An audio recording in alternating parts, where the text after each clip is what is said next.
replacing the LED strip for the light boxes. Follow these next steps to replace the LED strip or strips that are not working. Step 1. First, unplug the power cord. Take a picture of how the non-working light strip is connected before proceeding. Then disconnect the end connectors.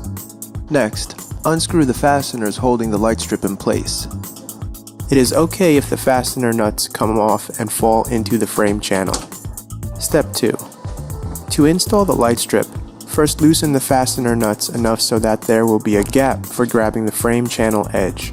Align the fastener nuts with the channel of the frame. Then tighten each fastener until it locks onto the frame.